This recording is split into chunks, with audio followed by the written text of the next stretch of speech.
almost every night, it was just overwhelming grief, that we didn't want to show the rest of the world. We wanted to be strong. 27 years ago today, a violent attack in the heart of downtown OKC. The bombing in Oklahoma City was an attack on innocent children and defenseless citizens. The lives of many changed forever, along with history as we know it. There were so many people involved and affected by the bombing, and we want to preserve their stories. This morning, KOCO is bringing you live coverage from the Oklahoma City Memorial and Museum as we remember the lives lost this day 27 years ago. And let's take you out live now to the Oklahoma City National Memorial and Museum. KOCO's Zach Rael standing by there now. Yeah, 168 moments of silence to happen at 9:02 to honor the lives lost that were healed here 27 years ago today. All right, Zach, we are going to check back in with you in just a bit. But first, we need to say good morning to you, Oklahoma. We are obviously starting our 9 a.m. coverage early today because of that remembrance ceremony. It's 8:41. I'm Shelby Cashman. And I'm Jason Hackett. Always just such a somber, special day here in Oklahoma as we reflect here on those lives that were lost 27 years ago, those that survived, and those that are forever changed by this horrific event. So we've got team coverage for you all day long. But first, we want to bring it over to meteorologist Sabrina Bates because, Sabrina, normally this ceremony takes place outside on those memorial grounds over the reflecting pool. But because of this weather, they did move it inside. It's really chilly out there. Oh, absolutely. It is pretty chilly outside. Those temperatures, they're still holding on into the 40s. It's going to take some time until we warm up a little bit later this afternoon. Most of the state in the 40s.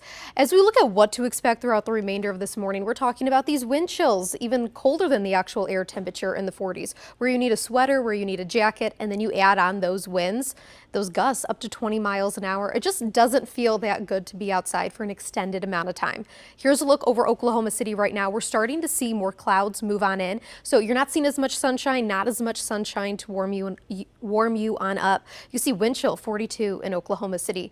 Here's a look at the temperatures right now in the metro, 48 for us in OKC. Most of us in the metro are in the 40s right now. And then you factor in these winds out of the south at about 15 miles per hour. Now 15 miles an hour doesn't seem like a lot, but when you factor in how cool the actual air temperature is, it does give us a wind chill. It's feeling like 42 right now in Oklahoma City, even 43 further towards El Reno. But either way, there is a chill in the air with these clouds moving on in. That sunshine is not able to warm you up. Now, over about the next few hours, these temperatures will try to warm a little bit more. The clouds are still going to be overhead and those winds will be increasing. So by the time we get into the afternoon, it'll be a little bit warmer. But this morning outside, it is chilly in Oklahoma City. All right, Sabrina, thank you very much. Now let's get back to our coverage here because 27 years ago today was one of Oklahoma's darkest days. It was April 19th, 1995, when 168 people were killed in a violent attack on the Alfred P. Murrah Federal Building in downtown Oklahoma City. Many Oklahomans remember exactly where they were that day. So today, a National Memorial Museum stands on that same hallowed ground at the corner of 5th and Robinson. And right now, state, city, and community leaders are gathering to honor the 168. KOCO's Zach Rael joins us live now from the Oklahoma City National Memorial and Museum. And Zach, I'm sure, just being there, knowing what happened there 27 years ago, just enough to give you chills. Yeah, Jason, Shelby, that's right. We've been here throughout the morning, and it's definitely a somber but also a calm feeling here this morning, especially as it's progressed. We've seen more and more people coming here to the memorial grounds. They've been laying flowers, wreaths, or just some special items here on the empty chairs. Each one of those chairs marks one of the 168 lives lost. This as they then make their way over across the street to the church where that remembrance ceremony is set to begin. Well, today's ceremony will look a little different than it normally is and it was originally planned. Usually it takes place outside here on the memorial grounds over the reflecting pool, but as we mentioned, because of that cool and windy weather this morning, officials decided to move it inside the First Church across the street here at 5th and Robinson. Now inside we will still hear from speakers, and the 168 names of the victims will also be read. After that, bagpipes will lead guests to the field of empty chairs where they can have a moment to reflect. And earlier this morning we spoke with Kerry Watkins, the CEO and president of the memorial, about what today's anniversary means. I think it really is about our strength, and Oklahomans have long been known for their strength and their tenacity and their courage. Our history hasn't been perfect, no one's is, but you can't ignore where we've come from, and we have to go back and look at history, the hard times, and this is one of those, and we have to teach it, and we have to teach the whole story. And this morning, obviously, security top of mind. We've seen plenty of Oklahoma City police, the bomb squad, and canines doing several sweeps of the grounds ahead of today's ceremony. Again, that starts in just a couple of moments here, expected to be about 8:45, and we'll bring you live coverage throughout the day. For now, reporting live from the memorial, Zach Rael, KOCO 5 News. All right, Zach, thank you very much. The 27th annual Remembrance Ceremony for those who were killed, those who survived, and those changed forever by the Oklahoma City bombing on April 19th, 1995. That ceremony has begun. Let's listen in.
Please be seated.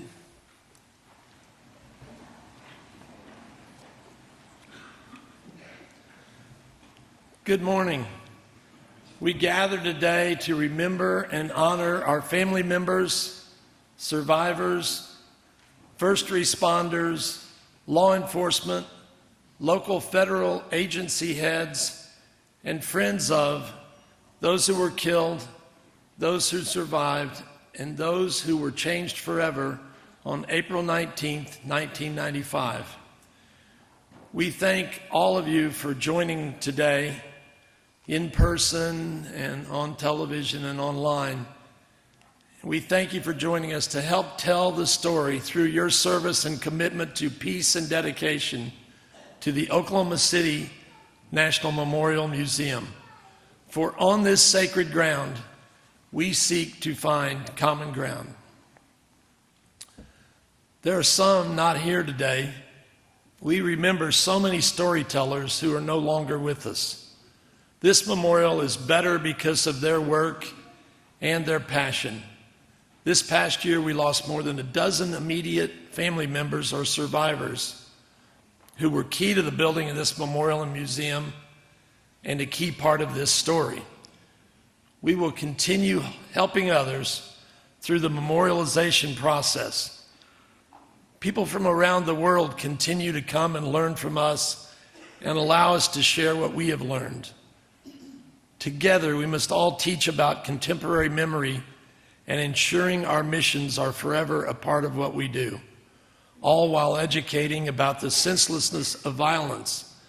There is a line in the mission statement that reminds us to use this place to teach the brutality of the attack and the tenderness of the response. None of us could have predicted what happened 27 years ago. However, many agencies prepared for various crises, and that willingness to prepare for the unexpected led to a unified response to a chaotic situation.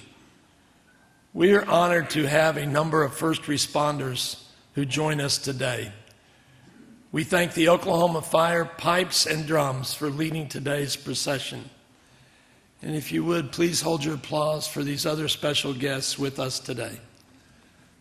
The French Ambassador to the United States, Philippe Etienne, Madame Patricia Etienne, Valérie Berabin, the Consul General of France, Grant Moak, the Honorary Consul, U.S. Senator James Lankford, U.S. Representative Stephanie Bice, U.S. Representative Frank Lucas, Governor Kevin Stitt, Attorney General John O'Connor, State Superintendent of Schools Joy Hoffmeister, and Mayor David Holt, Councilwoman Jo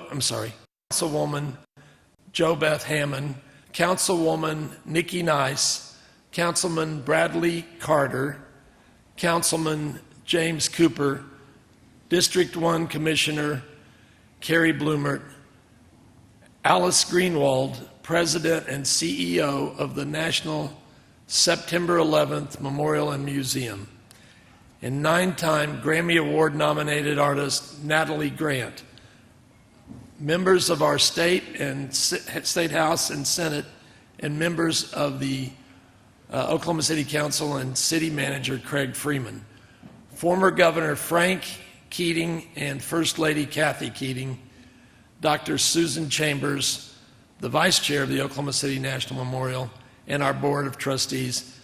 Thank you for coming this morning. It means so much to so many that you take time to remember. Thank you.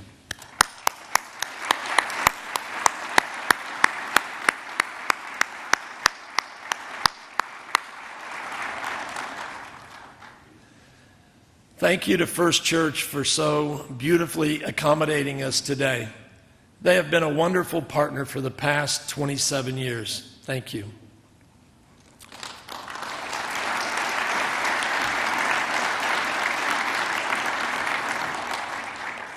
The Conscience Committee, composed of family members, survivors, and first responders, serves to ensure that the memorial mission is always clearly executed through our policies, programs, and events. We thank the Conscience Committee for their service.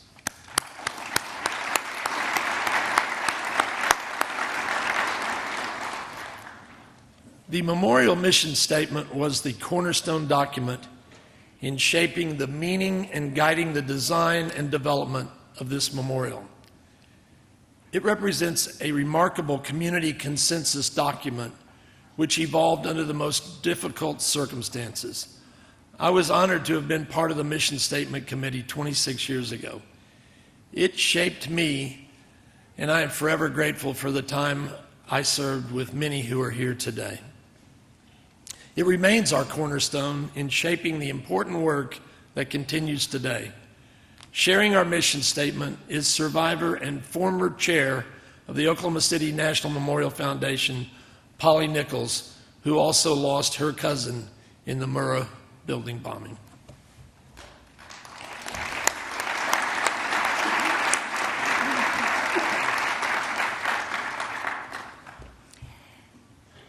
We come here to remember those who were killed, those who survived, and those changed forever.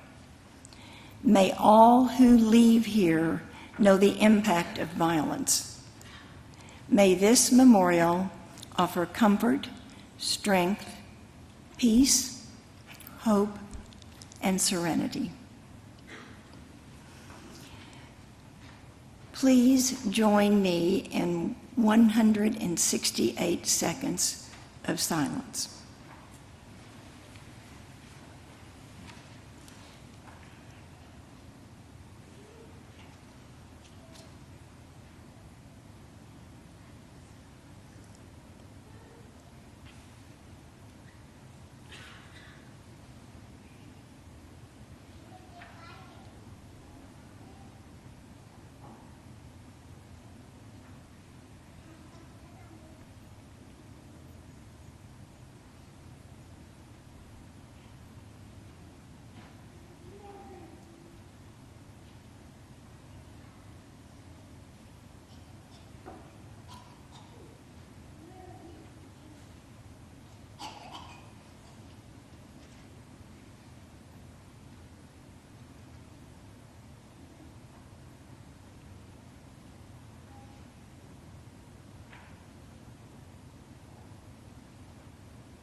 Let us pray.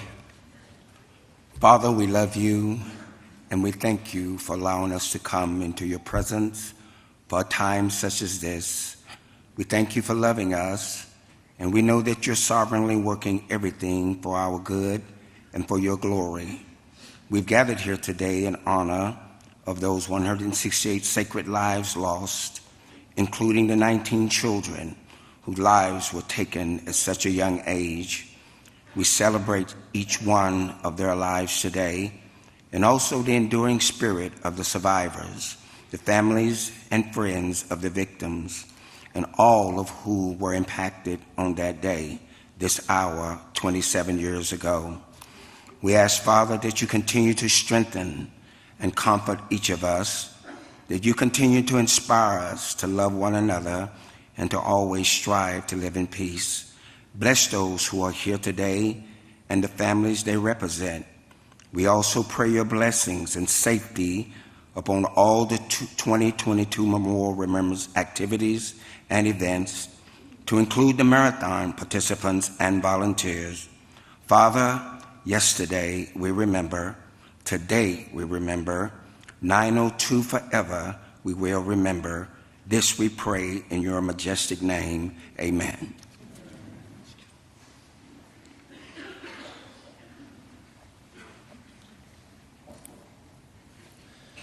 Our clergy played a vital role in the days following the bombing and will forever be a part of our story.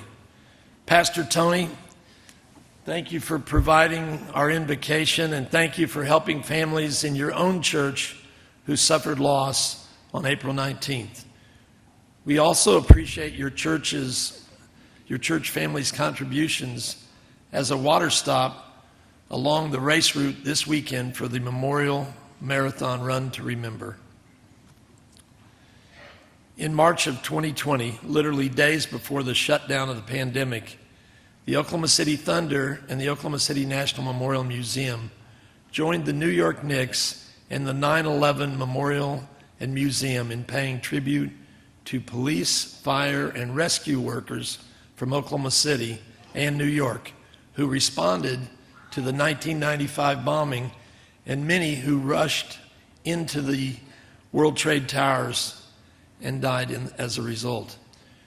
We are honored to have Alice Greenwald, President and CEO of the National September 11th Memorial Museum, with us today. We asked her to come as she prepares to retire, so we may thank her for many years of partnership. We have learned from one another in our shared experience. We stand united that our memorials must be places where our sacred ground, we work to find common ground. Alice, thank you for the important work you do and for our friendship.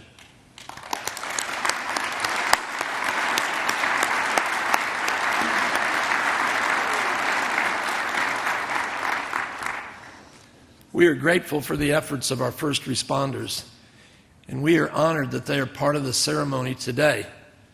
Please stand for the presentation of colors by the combined honor guard from the Oklahoma City Police and Fire Departments and IMSA for the singing of our national anthem by 9-time Grammy nominee and 5-time GMA Dove Awards Female Vocalist of the Year, Natalie Grant.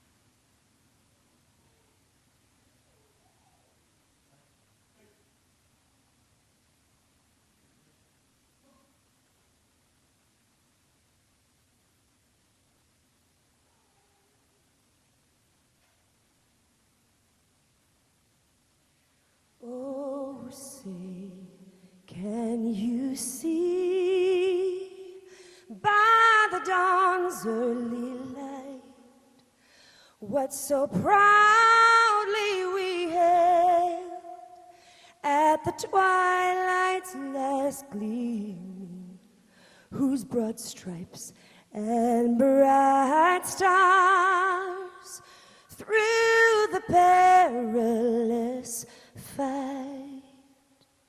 O'er the ramparts we watched were so gallantly streaming, and the rockets red-glare,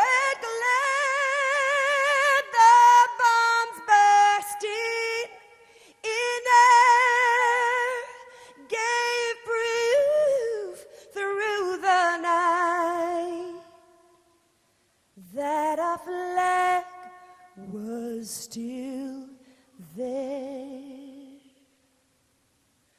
Oh, say does that star-spangled banner yet wave o'er the land of the free and the home of the brave.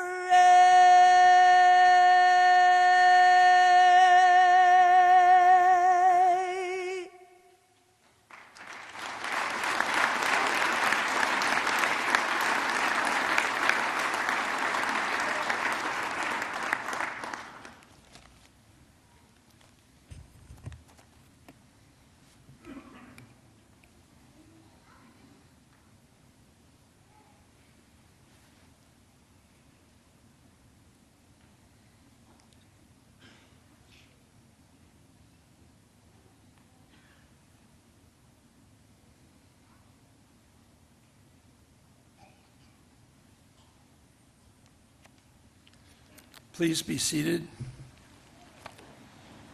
Natalie, that was beautiful. Thank you. Some may remember that 27 years ago today, artists were arriving in Oklahoma City to set up their booths while members of the Arts Council and Festival of the Arts staff were putting the finishing touches on one of the most highly anticipated events downtown, one of the largest outdoor arts festivals in the country. Just blocks away from that festival, the bomb went off and changed all of us forever. That festival never happened, but the artists in town were dispatched to hospitals, the convention center, and other places to create art that would try to bring some small amount of comfort to those working through the horror. Today, as we look back and think forward, artists are here, the sun is starting to shine, and in just a few hours, the festival is opening on this very important date in our city's history. They do so with a great deal of respect, honoring the journey our city and its people have traveled. We thank so many arts councils around the country that helped Oklahoma City in our darkest hour, and today we celebrate so much healing that has happened through the arts, through the years. We are honored that Peter DeLisi is with us today. He was the assistant director then, and now today is his last year as director. We thank you, Peter, all your staff, and the artists who continue to come to Oklahoma City to make this such a special festival.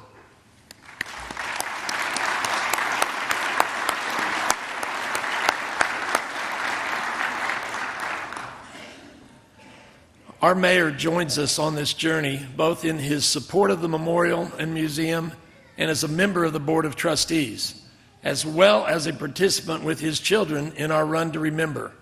Representing the city of Oklahoma City, please welcome David Holt.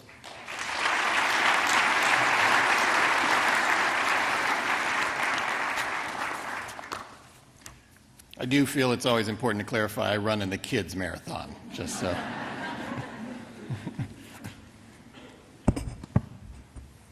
For many, this is a day when memories flood back, when pain can feel as fresh as it did on April 19, 1995. On behalf of the people of Oklahoma City, I extend condolences, love, and support to the families of those who lost loved ones on April 19th, those who survived, and those who were changed forever. And once again, I extend our gratitude to those who came to our aid after the bombing, arriving from around the country and indeed the world. Thank you. Each year on this day, we are reminded of the relentless passage of time. 27 years. To give that some perspective, 27 years before the bombing was 1968, the year of Martin Luther King Jr.'s assassination.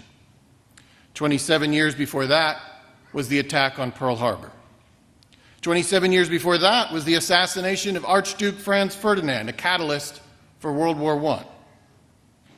My recitation of these historic events illustrates the significance of 27 years, but it is also a sad reminder of the recurring human capacity to respond to disagreement with violence. 27 years or 270 years, we humans will always need reminders of the pain that violence brings. As the bombing continues its long transition from personal experience to historic event, the memorial across the street will continue to serve more purposes than one. On days like today, it is still a very personal place. It is a hug, a chair, a moment of connection to someone we lost or someone we haven't seen since last year's ceremony. But for most other visitors, on most other days, it is a symbol. It is a scar that reminds us of the horrors of dehumanization. What happens when we think of our fellow human beings as mere representations of some political disagreement? When you see your fellow human beings as Republicans or Democrats, not as fathers and mothers, sons and daughters, brothers and sisters, then you have begun the process of dehumanization. You are paving the path to horror. That memorial is a symbol of that path's inevitable conclusion. As the decades pass, that memorial also serves as a symbol of our nation's democratic ideals. A reminder that they were not thwarted on April 19, 1995. Violence did not beget more violence. We mourned, we came together to build a memorial, and the remarkable American experiment continued. Not divided, but united, we come here still to this place. People of every race and religion, Democrats and Republicans, to remember. The very act of sitting in this sanctuary together today is a rejection of the division hoped for by the perpetrators of this bombing. And returning here each year is a continued act of love that stands athwart dehumanization. The founders of this country gave us remarkable mechanisms to democratically solve our disagreements without violence, and that experiment was attacked on April 19th. But in the bombing's wake, we have sustained our faith in democracy. It is vital that we continue to do so. A young man named Alexis de Tocqueville came to the United States from France in 1831 and ended up writing one of the seminal works on American democracy. He observed how much of our success as a nascent republic resulted from our customs and our norms as much as our laws, our political culture. Perhaps our founding document set the stage, but it was our people and their daily behaviors who carried this experiment forward. And indeed, if American democracy and freedom is to survive another 2 centuries, it will be because of the example we are setting even now, even in this moment. We in this room are Tocqueville's latest example. In the face of violence and dehumanization, we in Oklahoma City did not abandon democracy, pluralism, unity, or our common humanity. We doubled down on it, and we continue to do so, even as the pressures of political extremism make every effort to pull us apart. Our political culture in this city, our commitment to democracy, is everything Tocqueville observed, and we sustained it through the bombing. As the decades pass, that memorial will continue to symbolize that as well. Ambassador, your presence here today is a reminder of our shared humanity, a connection that spans the oceans. The connection we share this morning is not a happy one, but it is part of the human experience, and recognizing it binds us together. Thank you, Ambassador, for joining us today and may our shared pain continue to draw us closer together as human beings. And thank you all for being here today. Your commitment to this day gives honor to those we lost and to those to whom we are indebted. It is also an act of love that reestablishes our shared humanity and our commitment to this democratic ideal. The way we honor this day in Oklahoma City continues to be a positive example to the country and the world. Even as time passes, this day, this place have meaning, thanks to the people in this room. May your work continue. Thank you.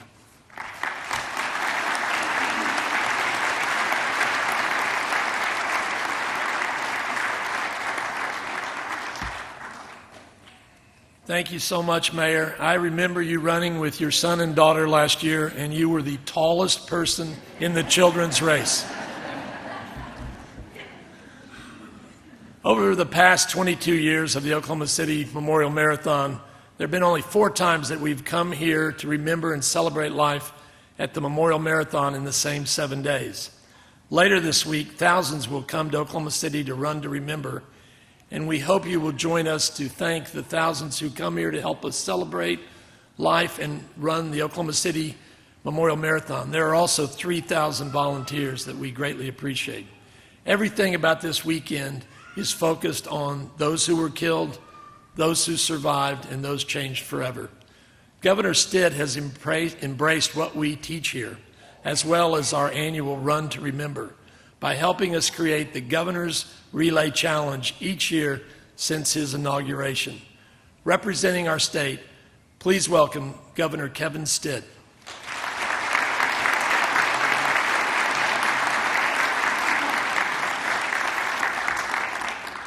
Good morning. This morning, we join here to remember the 168 lives lost 27 years ago. This day marks the anniversary of a terrible act of violence that is burned in our collective memories forever. An act of violence which altered the history of this city, this state, and our nation forever. On this solemn morning, I would like to recognize our speakers, Mayor David Holt, Congresswoman Stephanie Bice, and I'd like to extend a special welcome to this year's keynote speaker, the Ambassador of France to the United States. I want to reflect briefly on the great friendship our two nations share. In 1865, a French political thinker and historian proposed a monument to be built as a gift to the United States. This monument would be given in honor of our two countries' alliance, but also as a tribute to the preservation of democracy, freedom, and liberty. Its formal name was Liberty Enlightening the World. Over 130 years later, the Statue of Liberty stands in the New York Harbor, welcoming all to our great nation and is a global symbol of freedom and liberty. Liberty and freedom form our nation's shared foundation. And this shared foundation has also served as a target on our nation's backs. Specifically, Oklahoma and France, they both share scars left by violent terrorist attacks. Charlie Hebdo was a French satirical magazine that was well known for satirizing nearly everything, and its contents often served as a catalyst for debates. On January 7th, 2015, its offices in Paris were the target of a terrorist attack. 17 were killed. Yet that same day, even as the terrorists were at large, something amazing happened. Thousands of people took to the streets in Paris and around the world to express sympathy and solidarity using the slogan, Je suis Charlie, or I am Charlie. Oklahomans have known that same pain too well. So on behalf of our state, Mr. Ambassador, we acknowledge the lives lost in your nation to violence and terrorism. We thank you for being here today and for standing with us against violence and for freedoms. Inscribed on the wall of the memorial are these words: "May all who leave here know the impact of violence." 27 years ago, within minutes, 168 lives were lost. Mothers, fathers, sisters, brothers, husbands, wives, and friends. They were gone. Nearly 900 were injured. Those families have never been the same. This memorial belongs to them, to the people who suffered and died here. Friends, we stand near sacred ground. When we visit this sacred ground, we're obliged as the living to take from this place the memory of that day and the lessons that we learned. What is the impact of violence? Lives lost? A demonstration of the worst kind of evil in our world. Yes, but there's more. For Oklahoma, the impact of that violent attack was also a lesson of a community coming together. That day, we learned that we could go one of two ways. We could choose to be angry and bitter and allow hatred to rule our hearts. Or we could come together, reach out to our neighbors, and have faith in each other and in our God. At that time, the bombing and the aftermath was one of the most televised events in history. The eyes of the world were on Oklahoma, and every corner of the globe saw the choice that we made. We chose to come together, no matter our religion or our politics or where we came from. We stood together as one united front. There was no better visual than the lines of those waiting to donate blood. Oklahomans of every background, every religion, every worldview stood in the same line for the same cause, to help. So often we're so focused on our differences that we forget on the inside we're all the same. The impacts of violence do not stop with the lives lost, though that's where it begins. The impact of the violence 27 years ago in Oklahoma City was also the creation of the Oklahoma Standard. In France, the violent terrorist attacks in 2015 created that message of solidarity that was set around the world. Je suis Charlie.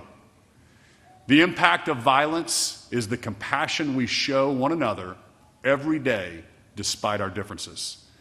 It is the friends we have from across the world who share in our hurt. It is this memorial and this morning gathering in remembrance of a day that changed Oklahoma's history forever. The history of this memorial can never be forgotten, abused, or trivialized, nor can the lessons it teaches us. May we all remember the impacts of violence and the strength and resiliency of our great state. May God bless you, and God continue to bless the great state of Oklahoma.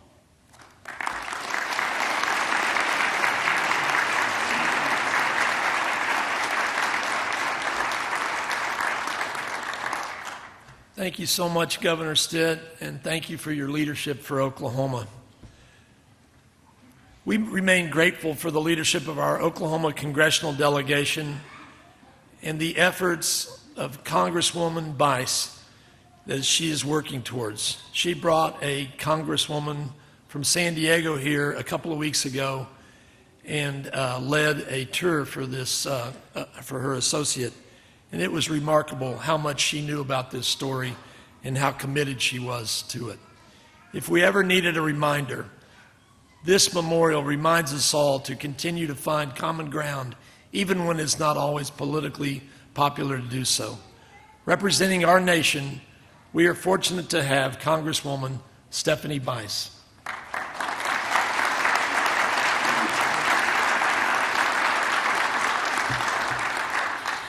Thank you, John, Ambassador, Mr. Mayor, and Governor. Thank you for having me here to remember the tragedy that occurred on this day 27 years ago and to honor the lives of the 168 that were lost.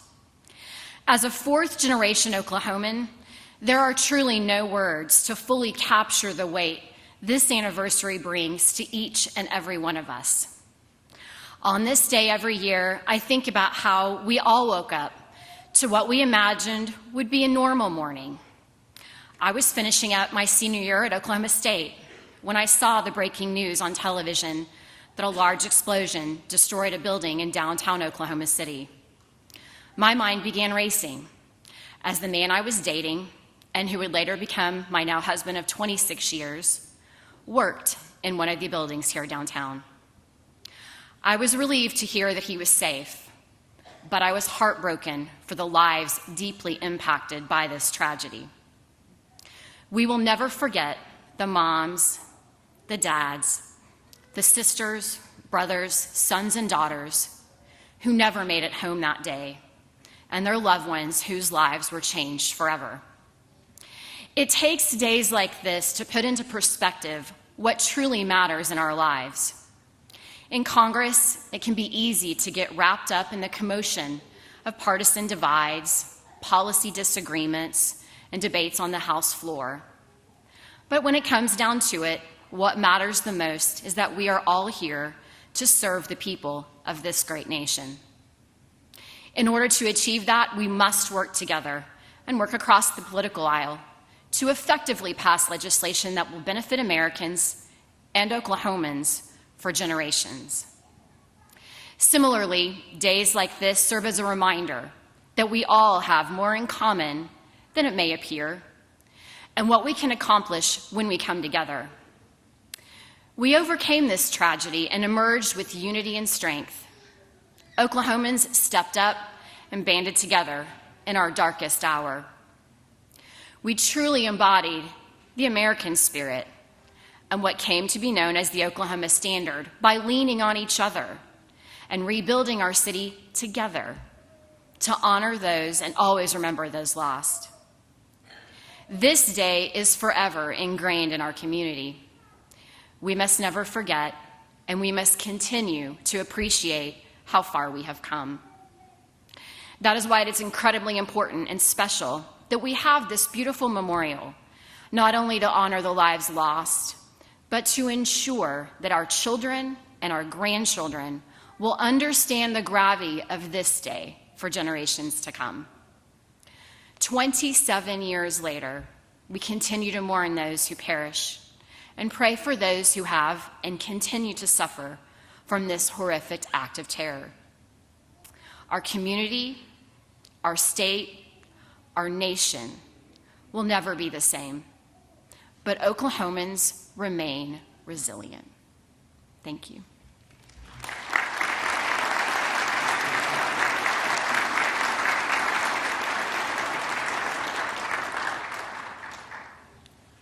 We appreciate you so much, Congresswoman. Thank you. Our keynote speaker, Philippe Etienne, is the ambassador from France to the United States. To Ambassador and Madame Etienne, bienvenue en Oklahoma. Welcome to Oklahoma. At the birth of the United States, when we were a war-torn land, when we desperately needed a friend, France became our first ally. And for that, we will always be grateful. Thank you.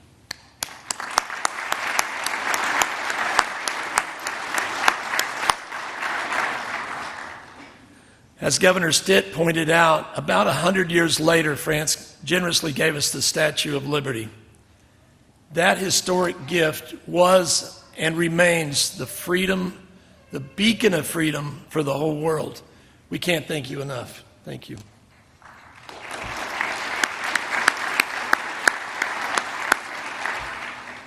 We're honored to have our ambassador here because for the past year, the memorials team has shared with France our knowledge, lessons, experience learned through our memorialization process.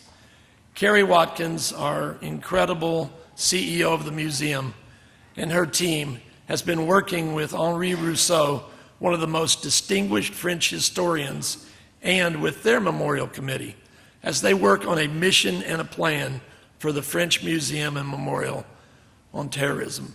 Please welcome Ambassador Philippe Etienne.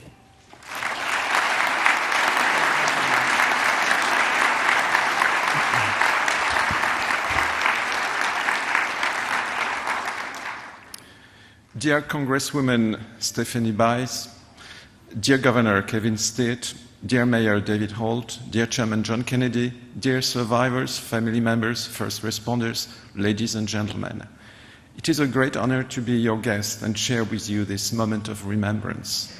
Tragically, France and the United States have both experienced several large-scale terrorist attacks on their own soil. Paris and Oklahoma City have been hit very hard in their hearts. Facing terrorism is an extremely harsh experience for the families, in the first place, the survivors, but also for the first responders, the community, and the nation as a whole. In such circumstances, the support provided by the international community is essential. I'm referring to the material support and the anti-terrorist cooperation. I'm above all referring to the political mobilization, human solidarity between communities, expression of compassion and global resilience, which allows the affected populations to feel also accompanied by other people beyond their borders. I have come to bring this message. France is your ally in the fight against terrorism. The French people are standing next to you, shoulder to shoulder, and you are standing next to us to remember and year after year build the resilience to face the trauma inflicted by terrorism. The French people and the people in Oklahoma City are sharing the same challenge as the need to repair the fabric of our democratic societies, and the injunction to reaffirm our fundamental values have never been so strong. I have come to share with you our experience. In 2018, as France was in the process of understanding the impact of the 2015 and 2016 terrorist attacks on Charlie Hebdo and then at the Bataclan Concert Hall and in cafes and restaurants in Paris, and then again in Nice, President Macron commissioned the creation of a memorial museum of societies facing terrorism. The trials of terrorists, military and police action, and preventive policies were not sufficient to face the trauma inflicted by terrorism on our country, institutions, and social fabric. The Memorial Committee emphasized the idea that the museum should not be a museum of terrorism, but rather an institution which would address the challenges posed by terrorism to our democracies, values, and institutions. As democratic societies, how do we face such a challenge without losing our ethos and principles? How do we build mechanisms of resilience which enable us to overcome the trauma? I have come to learn from your experience and knowledge. My sincere thanks go to Mrs. Carrie Watkins, the Executive Director of the Oklahoma City National Memorial and Museum, one of the largest national memorials in the world. Your example has provided guidance and advice to the French Commission. It is a testimony to the collective and transnational dimension of the memorializing mission to which we are committed. We are indeed in this together for the long term. I have come to express our indefectible solidarity in the fight against terrorism and for our freedom. Cooperation is crucial. As our democracies face the threats and direct attacks of violent extremism, whether from inside or outside, we all understand that the challenges posed to our democracies are of a global nature. Thus, the response of democratic societies must be a global and united one. Just as importantly, we need to give democratic legitimacy to the strategies we deploy in the fight against terrorism. Putting words on the horror of violence, measuring its impact, tracing its root causes, giving a voice to victims is not the sole preserve of our government and officials. Museum directors, educators, policymakers, scholars are legitimate stakeholders as well.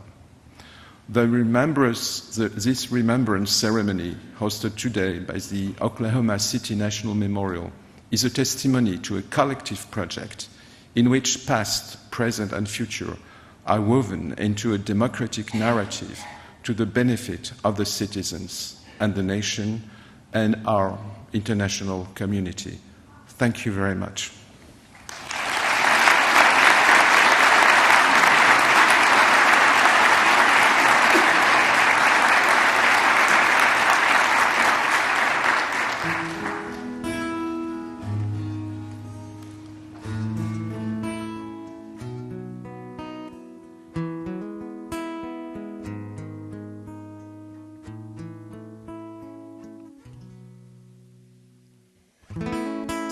providence is too little.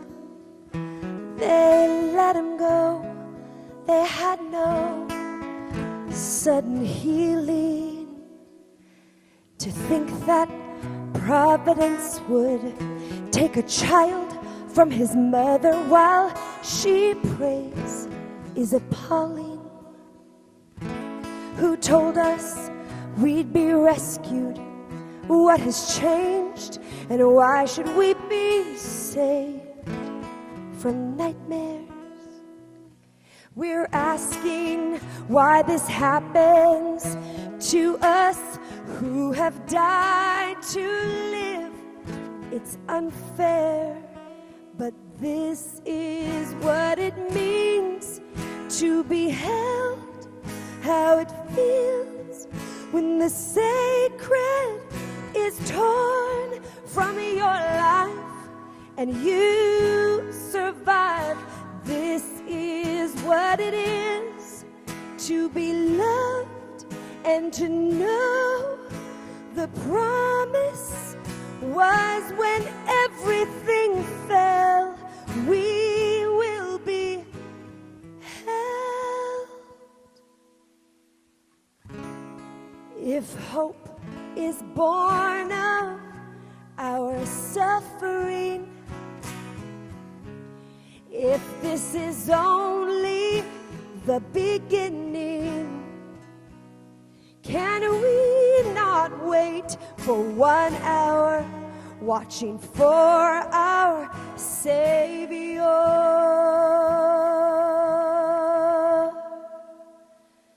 This is what it means to be held, how it feels when the sacred is torn from your life, but you survive. This is what it is to be loved, to know the promise was when everything fell, we will be held.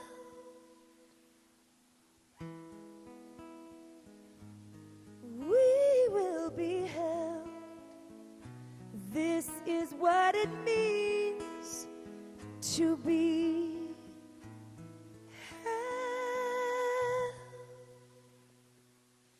It's like the sun is shining when the rain is pouring down. It's like my soul is flying though my feet are on the ground. Take this heart of mine, there's no doubt I'm in better hands now. Yes, I am strong, all because of you. I stand in awe of every mountain that you move. Oh, I am changed.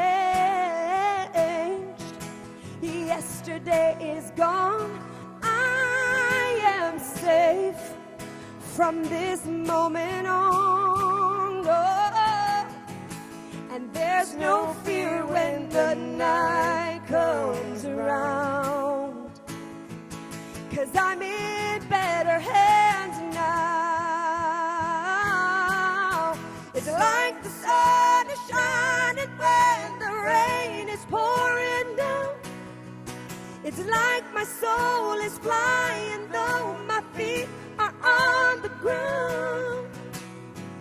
So take this heart of mine, there's no doubt I'm in better hands now.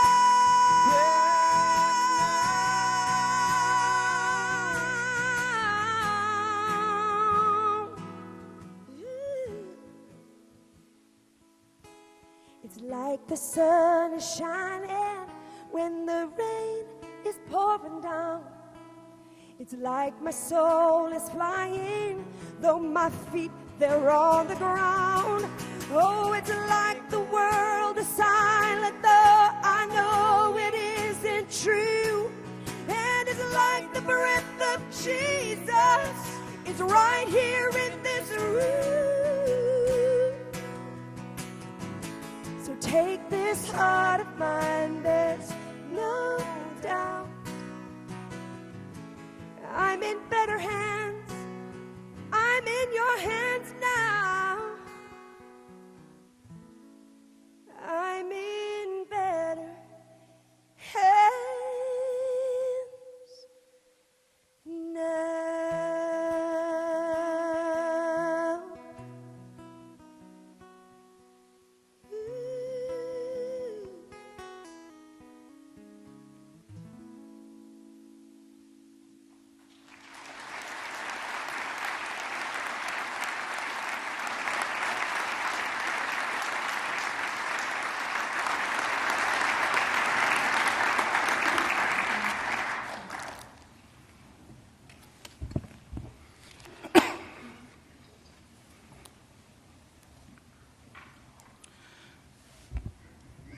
We come here to remember those at the Oklahoma Water Resources Board building.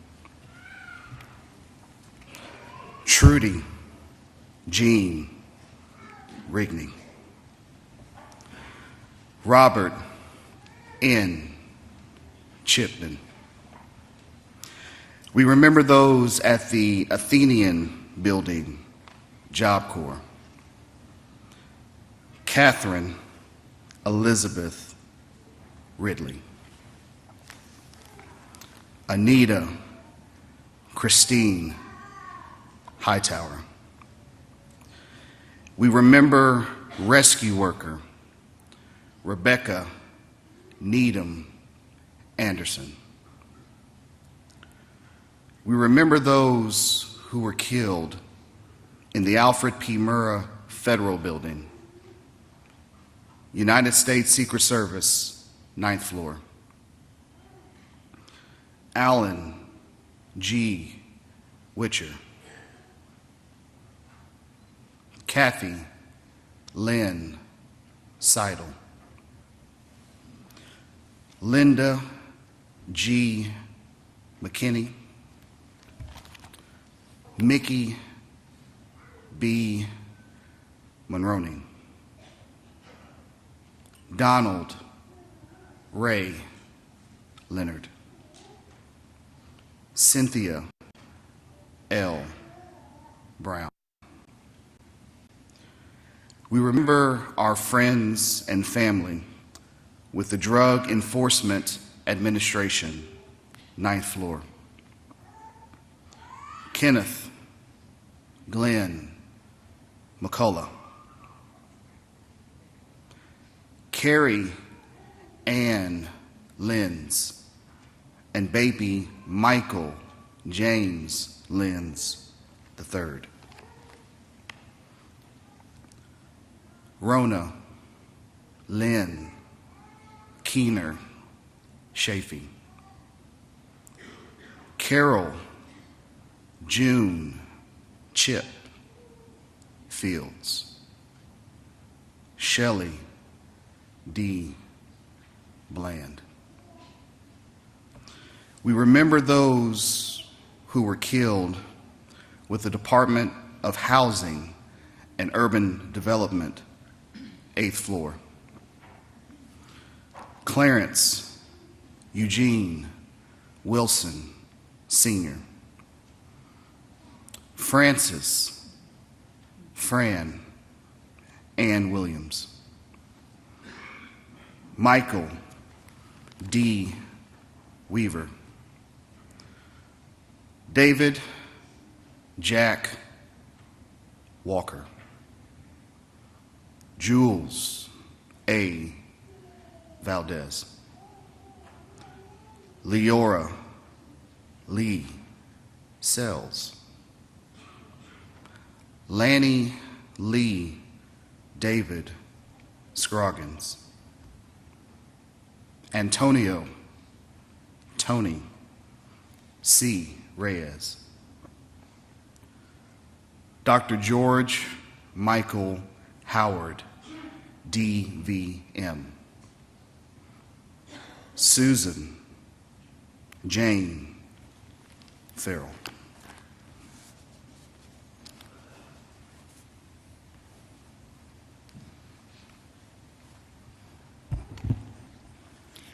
We continue to remember those who were killed with the Department of Housing and Urban Development, 8th floor. Kimberly K. Clark. Donald Earl Burns, Sr. David Neil Burkett. Peter R. Avillanosa. Ted L. Allen. We remember our friends and family with the Department of Housing and Urban Development, 7th floor. Joanne Wittenberg. John Carl Van Ness III. John Thomas Stewart. Terry Smith Reese.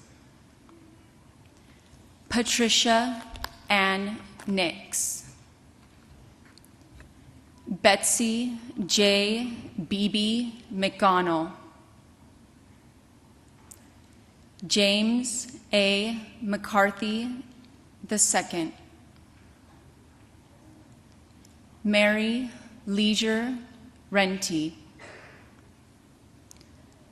Teresa Lee Taylor Lauderdale. Anne Kreinberg.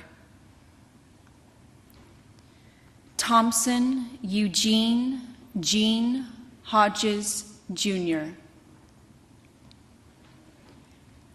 J. Colleen Giles.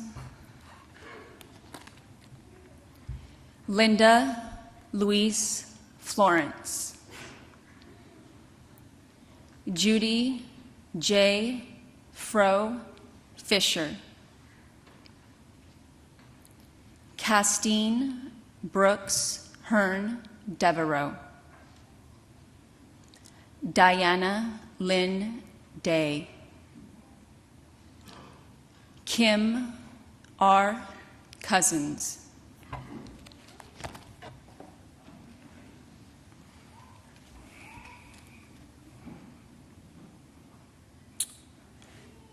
My aunt, Andrea Yvette Blanton. Diane E. Hollingsworth Althouse.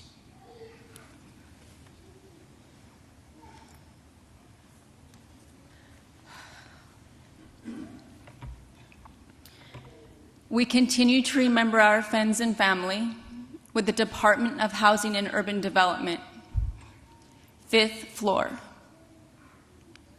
My father, Paul Gregory Beatty Brocksterman.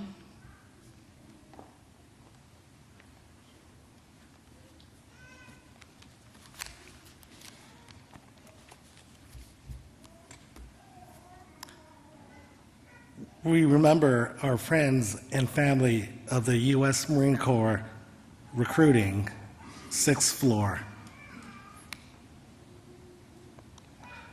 My brother, Captain Randolph A. Guzman, USMC. Sergeant Benjamin Lorenzo Davis, USMC.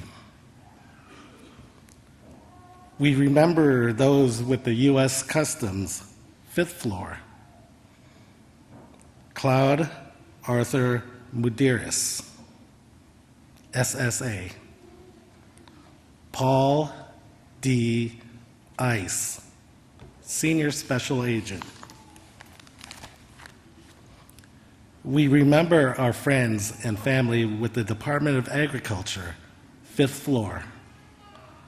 Rita Bender Long. Carol Sue Khalil, Doris Adele Higginbottom, Richard Dick Cummins, Dr. Margaret L. Peggy Clark, James E. Bowles, Olin Burl Bloomer. We remember those with the U.S. Army Recruiting Battalion, 4th floor. Wanda Lee Watkins, Kayla Marie Titsworth, Dolores D. Stratton, Victoria Vicky L. Son, John C. Moss III, Peggy Louise Holland, Karen Gist Carr, Sergeant First Class Lola Bolden, U.S. Army. We remember our friends and family with the Department of Transportation, Federal Highway, 4th floor. John A. Youngblood, Johnny Allen Wade, Rick L. Tomlin, Michelle A. Reeder, Jerry Lee Parker, Renata Ann Newberry Woodbridge, James K. Martin, Larry James Jones, Michael Carrillo, Mark Allen Bolte,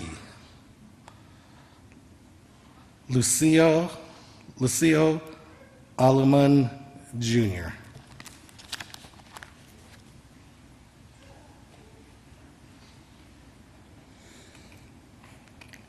We remember our friends and family with the Federal Employees Credit Union, 3rd floor. Teresa Joe Mathis Wharton, Virginia M. Thompson, Victoria Jeanette Texter, Karen Howell Shepard, Sonia Lynn Sanders, Christy Rosas, Claudine Ritter, Jill Diane Randolph, Frankie Ann Merrill, Claudette Duke Meek, Kathy Cagle Linen, Valerie Jo Couch, Alvin J. Justice, Christy Yolanda Jenkins, Robin Ann Huff and baby Amber Denise Huff, Linda Pauline Housley, Sheila R. Gigger Driver and baby Gregory N. Driver II.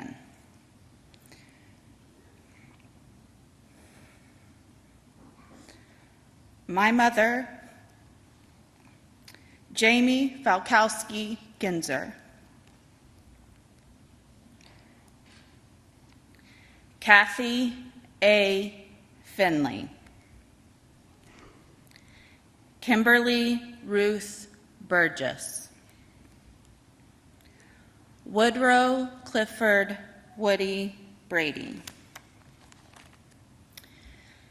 We remember our friends and family with the Defense Security Service, 3rd floor. Robert G. Westbury, Larry L. Turner, Norma Jean Johnson, Peter L. DeMaster, Harley Richard Cottingham. We remember our visitor on the 2nd floor, Scott D. Williams.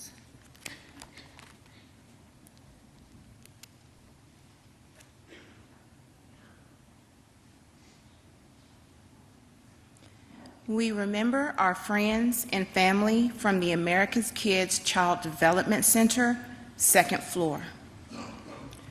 Colton Wade Smith, Chase Dalton Smith, Dominique Rouvet Johnson London, Blake Ryan Kennedy, Wanda Lee Howell, Kevin Lee Gottschall II, Tevin DeAndre Garrett, my son Tyler Santoy Eves, Brenda Faye Daniels, J.C. Ray Coyne, Elijah S. Coverdale, Aaron M. Coverdale, Antonio and Sarah Cooper Jr., Anthony Christopher Cooper II, Dana Leanne Cooper, Zachary Taylor Chavez, Danielle Nicole Bell, Miss Bailey Allman. We remember our friends and family from the General Services Administration, 1st floor, Michael L. Laudenslager, Stephen Douglas Curry.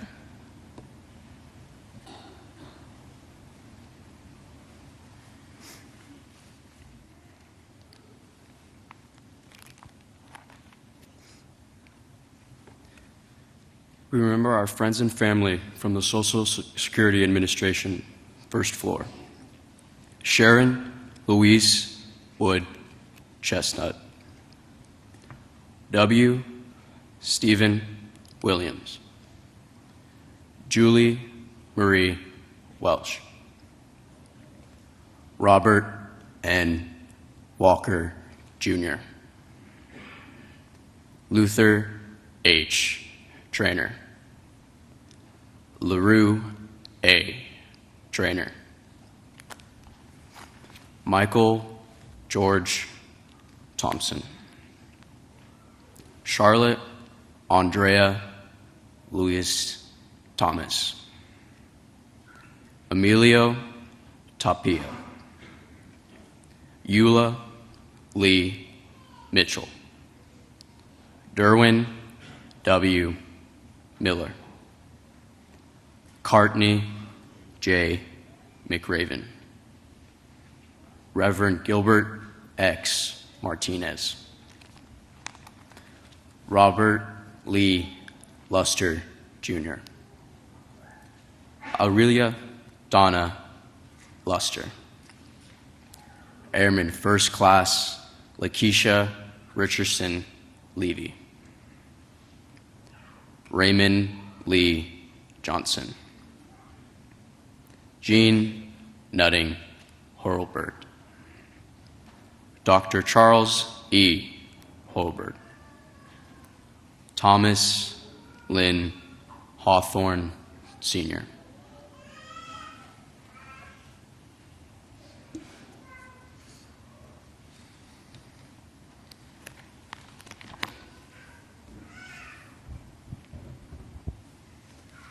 We continue to remember our friends and family from the Social Security Administration first floor.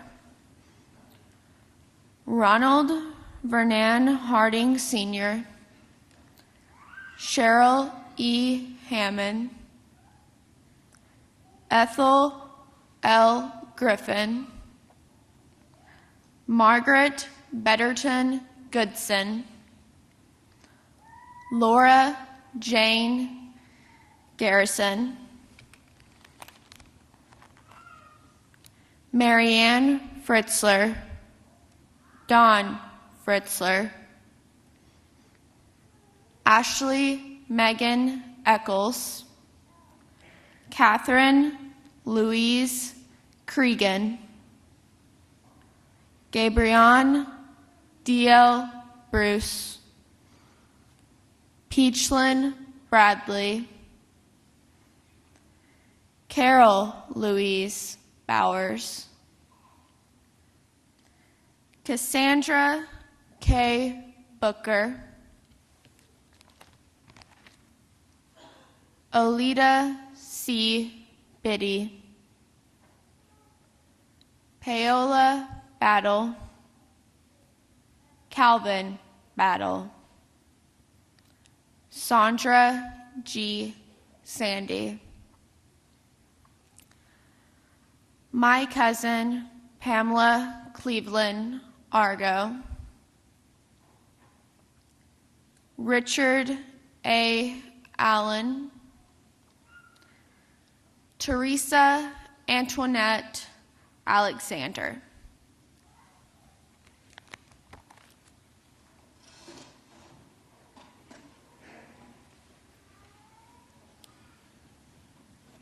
The most important part of the remembrance this morning is the reading of the names.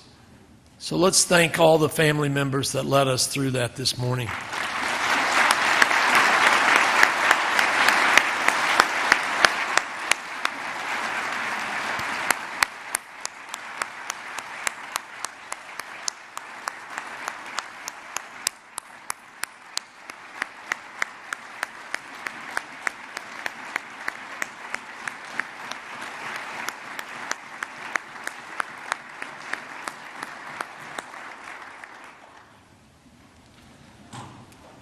Thank you. We are pleased that admission to the museum is free for everyone today as part of the Cox Community Day. The museum will be open from now until 5 p.m. tonight. Saplings of the survivor tree are available following today's ceremony in front of the museum. We really hope to see you around this weekend as thousands come to Run to Remember. Nothing means more to the runners than a family member, survivor, or first responder to award the runners their medals. At the conclusion of this ceremony, the Oklahoma Fire Pipes and Drums will lead a procession across the street to the field of empty chairs.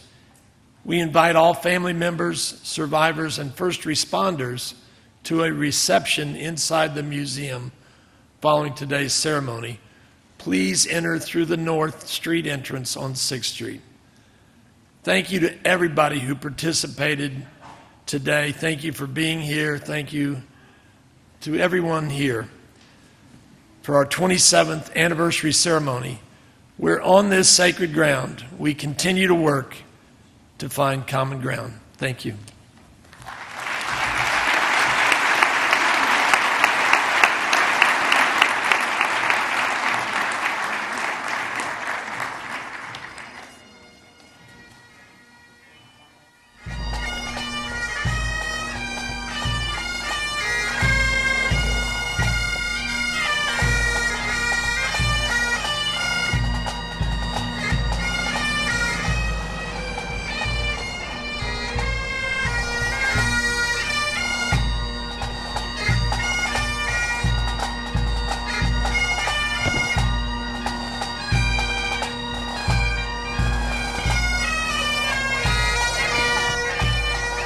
All right, everyone, you've been watching the Remembrance Ceremony 27 years later, April 19th, 1995, when a bomb was detonated there at the Alfred P. Murrah Federal Building, killing 168 people, including 19 children.